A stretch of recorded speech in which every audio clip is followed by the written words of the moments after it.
কর্মসূত্রে যারা আইটিতে কাজ করে তাদের অনেকজনকেই একটা জায়গায় অবশ্যই যেতে হয়, বেশিরভাগ জনকে, আর সেই জায়গাটি হচ্ছে ব্যাঙ্গালোর।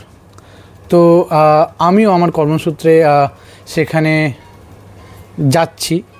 এর আগেও আমি ওখানে ব্যাঙ্গালোরে কিছু বছর ছিলাম, কিন্তু আবার আমি সেই সুযোগটা পেয়েছি যে আবার কিছুদিনের জন্য আমি ব্যাঙ্গালোরে যাচ্ছি। তো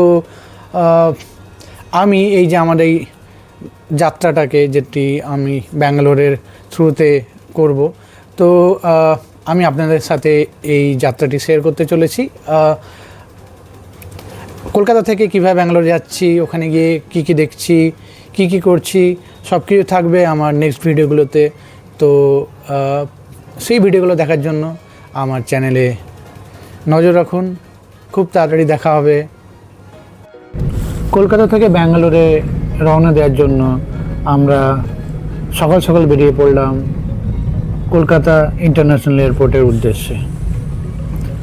যখন আমরা গাড়ি করে যাই তখন চারিদিকটি কুয়াশায় ঢাকা, আর সেই কুয়াশার মধ্যে দিয়ে সূর্যোদয় দেখতে দেখতে আমরা চলতে শুরু করে দিলাম এয়ারপোর্টের দিকে। এক আলাদা অনুভূতি, কলকাতা ছেড়ে অন্য একটি শহরে যাওয়া একটি আলাদা অনুভূতি দেয়। আর এই মনোরম পরিবেশ উপভোগ করতে করতে আমরা পৌঁছে গেলাম কলকাতা ইন্টারন্যাশনাল এয়ারপোর্ট, যেটি হচ্ছে Netaji Subhash Chandra Bose international and domestic airport.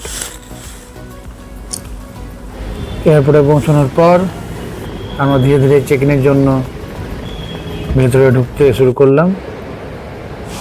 আমরা এখন ঢুকে পড়েছি কলকাতা এয়ারপোর্টে। এখানে আমরা আগে ব্যাগ চেক আপ করবো, দেন কাউন্টারে গিয়ে চেক ইন করবো। তো ব্যাগ চেক আর চেক ইন প্রসিডিউর কমপ্লিট করে এবার আমরা চলে এসেছি এয়ারপোর্টের ভেতরে। ওইদিকে আমাদের ফ্লাইট 9:45-এ, এখন বাজে 8টা। কোথাও একটা বসতে হবে, আর তারপর আমরা ধীরে ধীরে ফ্লাইটের দিকে এগোবো 9টার থেকে। আর এই হচ্ছে কলকাতা এয়ারপোর্ট, এয়ারপোর্টের রানওয়ে। ফ্লাইটগুলো প্রিপেয়ার হচ্ছে টেক অফের জন্য। আর ঠিক এই ফ্লাইটগুলোর মধ্যে থেকেই একটা ফ্লাইটে করে আমরা যাবো আজকে ব্যাঙ্গালোর।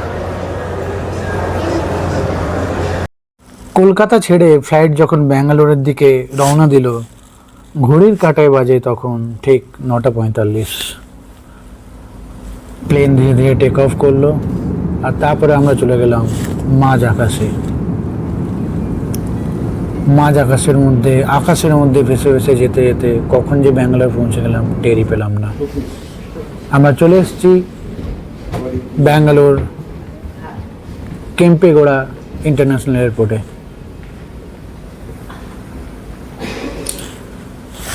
ব্যাঙ্গালোর এয়ারপোর্টটি একটা জিনিস আমার যে ভালো লাগে, যে চারিদিকটা খুব সুন্দর। ওই দেখুন দূরে পাহাড় দেখা যাচ্ছে, আর এইদিকে আমরা লাগেজ নিতে যাব। এই বেল্টেতে আমাদের লাগেজটা আসবে।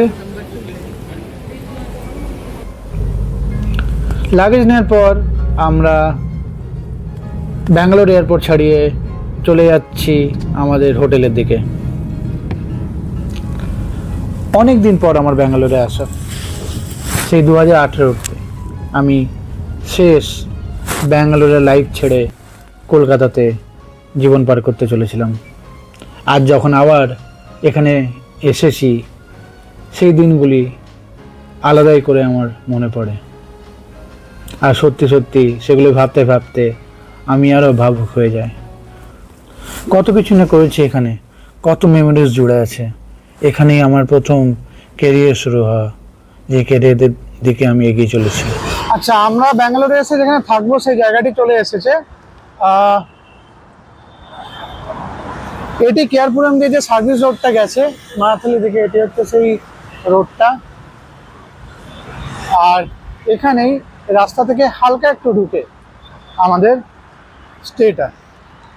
আজকে যে স্টেটার আমি রিভিউ দিতে যাব সেটার কিন্তু বিশেষ করে খুব বেশি রিভিউ কিন্তু অ্যাভেলেবেল নেই ইউটিউবে।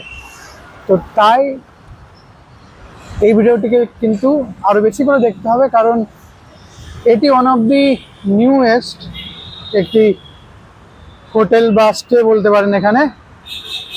আর এটা রিভিউ আজকে আমি দিতে চলেছি। সেই রোডটা ধরে, এই দেখুন এদিকে যে রোডটা যাচ্ছে, কানেক্টিং রোডটা, এই রোডটা দিয়ে আমি ভেতর দিকে চলে যাব।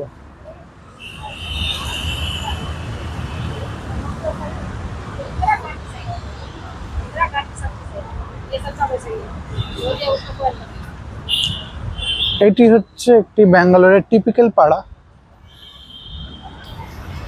এখানকার পাড়াগুলো ঠিক এরকমই দেখতে, খুব একটা আলাদা নয়, কিন্তু এখানকার ঘর বাড়িগুলো একটু হলেও তার ডিজাইন কিন্তু অন্য রকমের, যেটা স্বাভাবিক।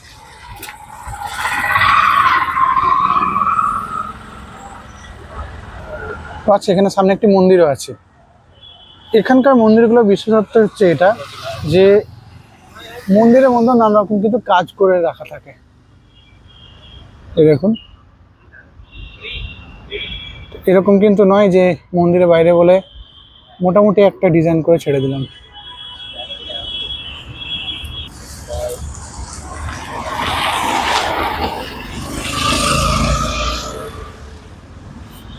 একদম বাইরে হনুমানজি বসে আছেন এবং রাম লক্ষণ। প্রত্যেকটি মন্দির এরকমই টাইপের হয়, তবে এটা কিসের মন্দির জানি না। কিন্তু এই সামনে হচ্ছে আমাদের হোটেলটি। হোটেলটি কি, কোথায় এবং এখানে রিভিউ জানতে আমাদের নেক্সট ভিডিওটি দেখুন। দেখা হবে পরের ভিডিওতে, ততক্ষণের জন্য বাই বাই।